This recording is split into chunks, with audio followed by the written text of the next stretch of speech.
Thanks for tuning in to this message. My name is Jared Piney. I'm the online pastor here at Pathway, and I'm here with one of our worship directors and online hosts, Maddie Seitz. We hope this message is a valuable resource to you and helps you grow deeper in your faith. If you consider yourself a Christian and this message blesses you, I hope you'd consider giving back to us at Pathway so we can continue connecting all people to Jesus and helping them become His fully devoted followers. Learn more at pathwaychurch.com/giving. And if you decide to take a step in your faith after the message today, simply visit pathwaychurch.com/next so we can help provide you with resources and partner with you in this journey.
Hey, I want to welcome all of you who are watching at our campuses, those of you who are watching online. Here we are in week 3 of our series, Christmas at the Movies. And we are checking out a classic Christmas movie this week. I can tell you, it's incredible to watch this every year. It seems like the lines never get old. The laughter is always there. My family watches this each and every year. And for those of you who have never watched the movie Elf, Elf is a movie that's about Buddy, a human that's been abandoned, and he makes his way into the toy bag of Santa as Santa is there at an orphanage delivering presents to the children. Now you can only imagine everyone's surprise when they show back up at the North Pole and Buddy climbs out of the toy bag. The elves don't know what to do at first, but they decide to adopt Buddy. And Buddy does his very best to fit in, to be the best elf he can be. Buddy's too tall, he's too slow. But there's one thing that Buddy excelled in. This is what he excelled in. It is in the spirit of Christmas.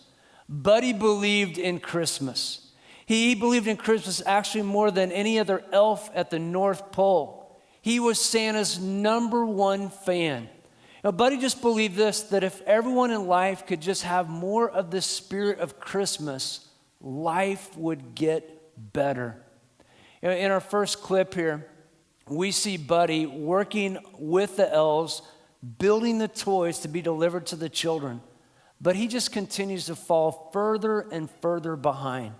And eventually, the elves just have to come and break the news to him. Buddy, you've got to go and test the defective toys. I want to tell you, for an elf, this is like being sent down to the minor leagues. And it really upsets Buddy. But it doesn't devastate him as much as the news he's about ready to hear, that he's really not an elf. Check out our first clip.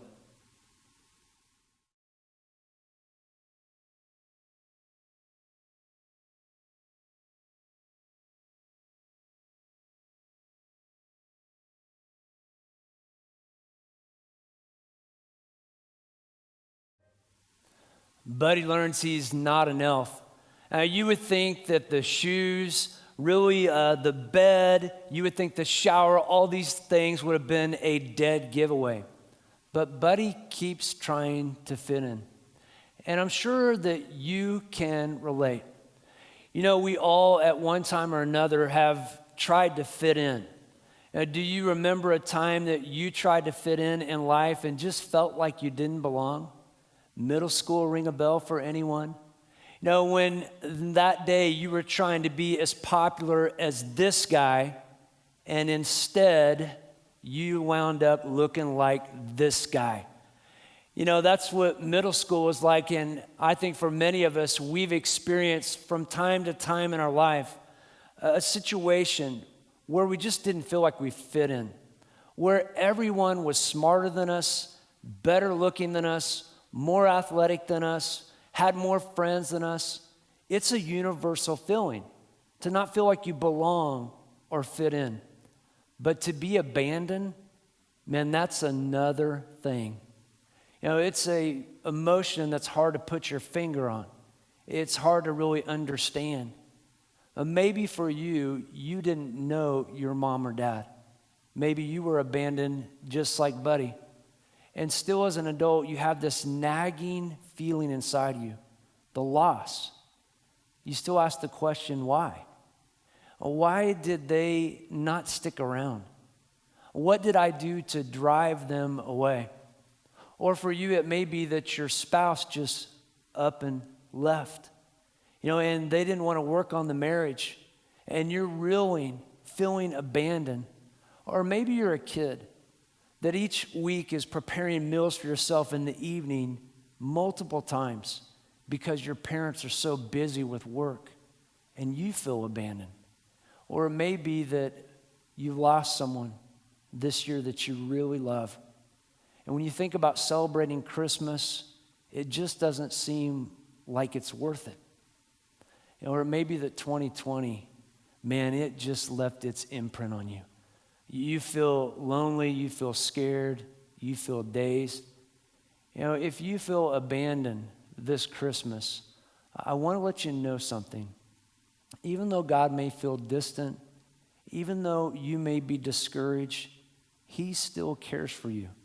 I want you to know that God has not abandoned you. It may feel that way, but I want to let you know that He is still there. We can look back in the Bible. In fact, in the very beginning of the Bible, we see Moses speaking to the people who are there in the wilderness right before they're ready to go take the promised land. As he's speaking to people as they get ready to take the promised land, he wants to remind them that God hasn't abandoned them, that He will go before them. But they look at all the nations around them and they think, how are we ever going to do this? We feel lonely. We feel abandoned. But Moses, he gives a rally call. And it's in Deuteronomy. He simply says this: do not be afraid or discouraged, for the Lord will personally go ahead of you. He will be with you. He will neither fail you nor abandon you. I want to let you know today that God has not abandoned you. And even though it seems like other people may have, He is still with you. Well, in our next clip, we see Buddy making his way to New York City. He's in pursuit of his dad. He goes to Greenway Press in the Empire State Building where he finds his dad. Check out our next clip.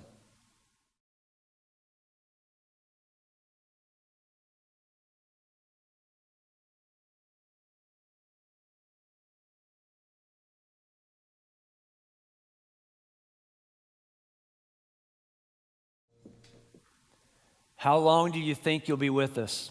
I was thinking like forever.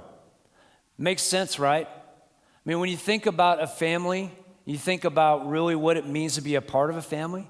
Aren't you supposed to be together for like ever? But for some of you, as you think about Christmas and you think about your family, you're hoping just to make it through this Christmas season without a big blow up.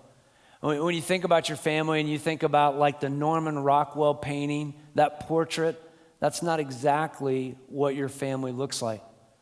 But I want you to consider your resources. I want you to know this, that you're not isolated to your family just because you bear their last name. God has a family for you as well. Now, I was very fortunate to grow up in a home where my dad and mom loved me, where they put a roof over my head, they cared for me, they listened to me, they supported me. But you know what? I have another family, my Pathway family, the church family that God has given me. And I want to tell you, this family is so important in my life. And there's so many things that I am encouraged by all the time in this family that God has given me. Sometimes simple things like when I need to move a shuffleboard table and I call up one of my friends from my Pathway family and they come over and help me. Or this summer when our daughter Emma got married to Caleb, we were able to come together as a family, a church family, and people were excited for us. Or people that ask each week, hey, how are your mom and dad doing? Are they getting better? I mean, are they really getting over the hump with this COVID thing? I can't tell you how meaningful it is to be a part of a church family that helps me be a better husband, a church family that helps me be a better dad and a better friend. And I think there are some of you that aren't taking advantage. You're not taking advantage of this resource. The truth is, when you come into our church family at any one of our campuses, you walk in with your head down. You don't really spend time talking to people. You get in and out. And I want to tell you, you're missing it. Now, it reminds me of a couple, Brent and Jenny Lackey at our Westlink campus, who made a move from Tennessee to Wichita this last year. And when they moved to Wichita, they didn't know anyone. They didn't have family here. And if you've made a move like that, you know how difficult it can be, how lonely it can feel. And it would have been very easy for the Lackeys to do the same thing, to walk into our Westlink campus, to keep their head down, to not really talk to people. But you know what? They decided to be intentional. They showed up a little early to our weekend services. They stayed a little bit later after the service was over, and they introduced themselves to our staff. They introduced themselves to the volunteers that were serving them. They tried to get to know more and more people each weekend. And after a while, this church started to feel like a family to them. You know, they decided to join our home team, one of our small groups, and that continued to help them feel more comfortable. And after that, they decided that they would be willing to serve, and they've been serving at our church each weekend. And the Lackeys have experienced what God intended, a family atmosphere, a family to be a part of. I want you to know that God has a family for you. It's His church family. And I hope that you'll take advantage of it. You know, it was interesting this week, I don't know if you saw this or not, Gallup just did a poll on mental health. And in this poll, they were trying to have people compare their mental health from this year to last year. And what they found for those who would say that their mental health improved from this year compared to last year was this factor: a weekly church attendance. Isn't that awesome? I mean, Gallup poll is proving what God desires for us, to be a part not only of the family that bears our name, but His church family as well. Well, in our next clip, we see Buddy a little discouraged. I mean, he's tried to really live up to this idea of what a family is. He's tried to meet his dad and get to know him. He has this belief in Santa and Christmas that not everyone shares, and he continues to kind of feel like every time he turns around, he's failing at something. But in this clip, we see Santa's sleigh taking a nosedive in Central Park. And who shows up? Buddy. Buddy shows up with a faith in Santa and in Christmas that helps Santa actually save Christmas. Check out our next clip.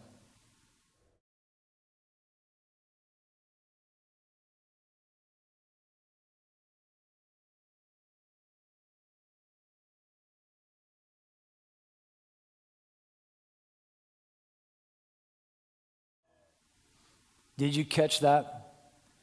Just like the old days. And that's what Buddy is trying to do.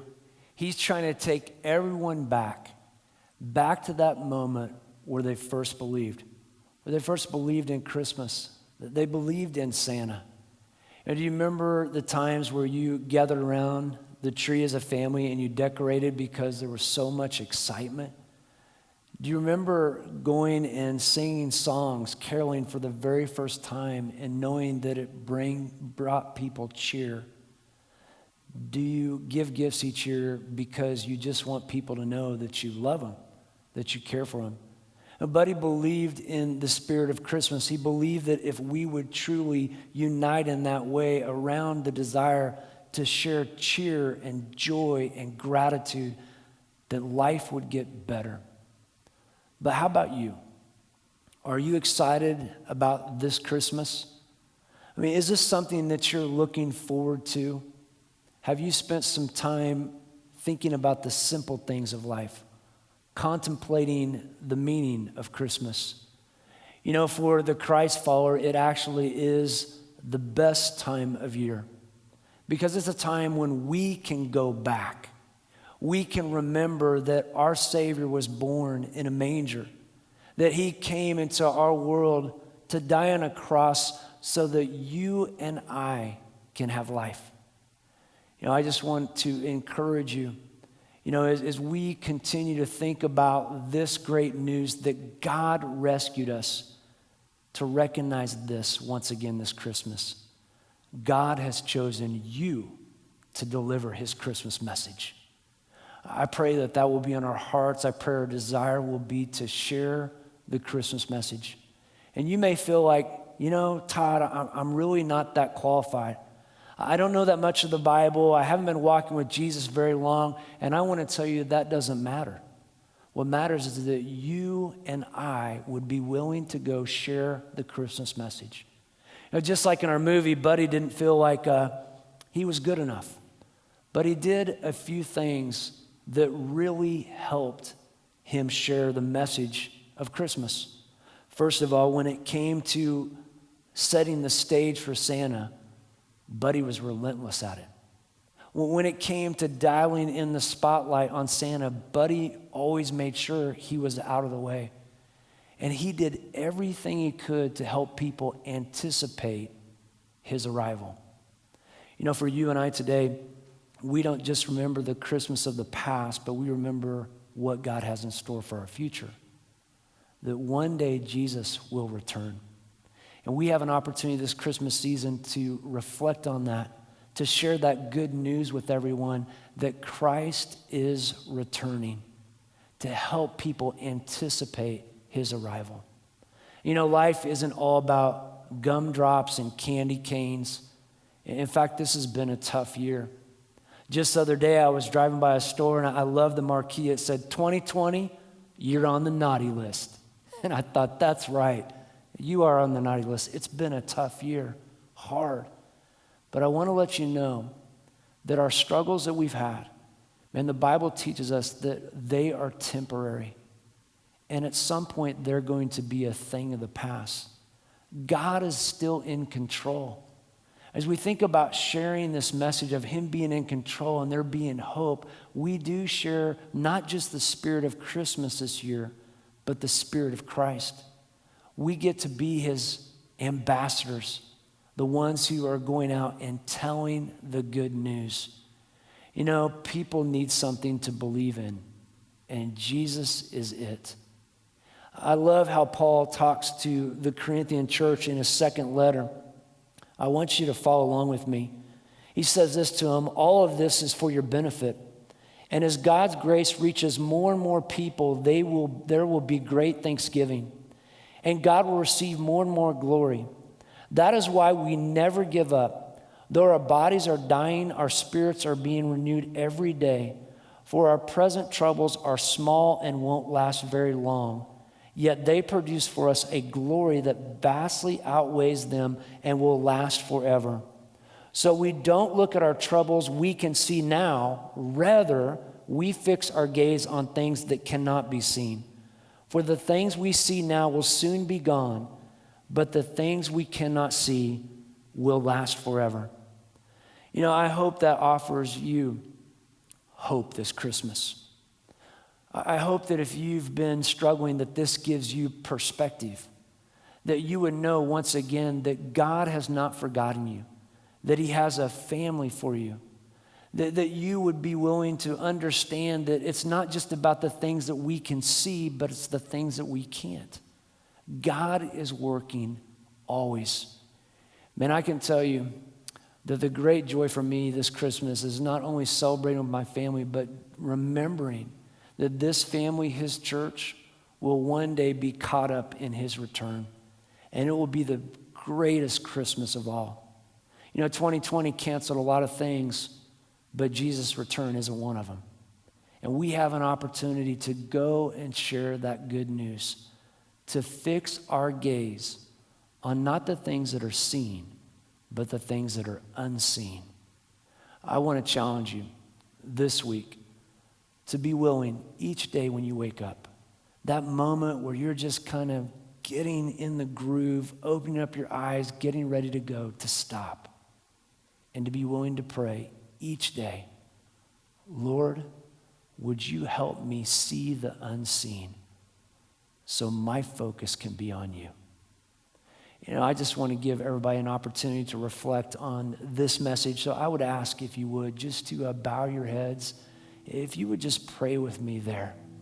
As you're watching our campuses online, I really want to ask if you would be willing to do that this Christmas season.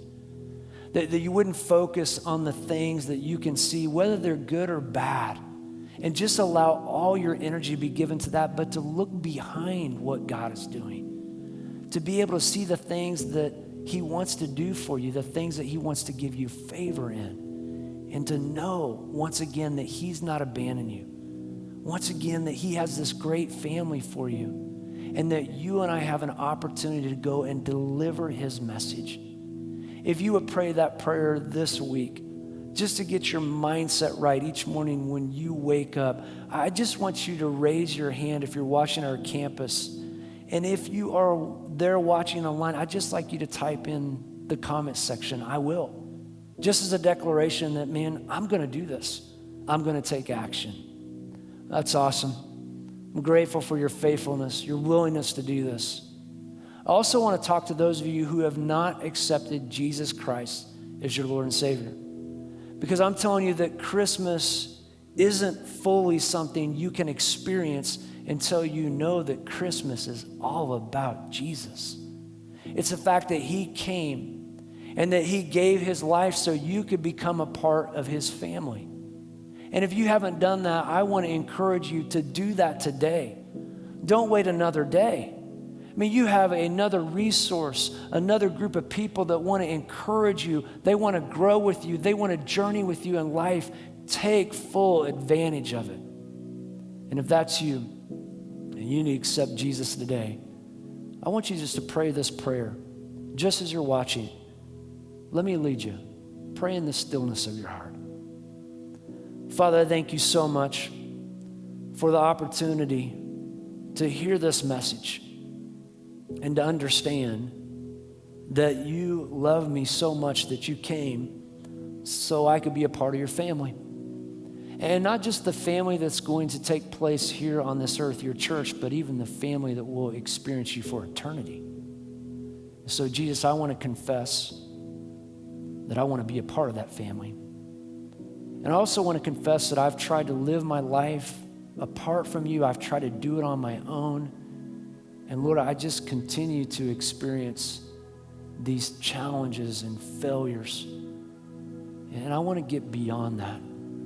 So Jesus, as much as I understand it, I want to ask you to come into my life so I can learn about who you are, so I can grow in this new relationship with you, and so you can be not just the one who rescues me, but the one who will lead me this day on. I just simply pray that, Jesus. Today, if you prayed that prayer at one of our campuses or you prayed that prayer there online, I'd love for you to let us know. The way you can let us know, the way you can make that declaration is if you're at a campus by raising your hand, and if you're there online, all you need to do is click the link on the screen.